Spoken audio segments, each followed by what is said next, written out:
raha mbola teto ianao dada, raha mbola teto ianao a vao maraina dia natao arahaba mamy be sy sangy be dia be. Dada, raha mbola teto ianao dia aniany sy lalao no mifampiatsosika indray no ity fetiny iray. Dada, raha mbola teto ianao dia tsy izao tononkalo izao no nisoratana maraina fa fitino ny zaray.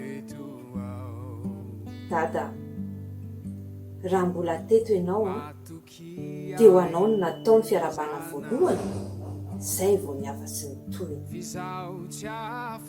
Dada, raha mbola teto ianao dia nozaraina taminao ny hafaliana rehetra androany fetiny iray rehetra eto an-tany.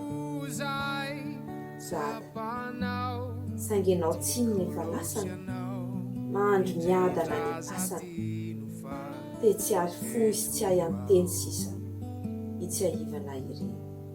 Ny zava-drehetra tsy voatery hafaly ianao.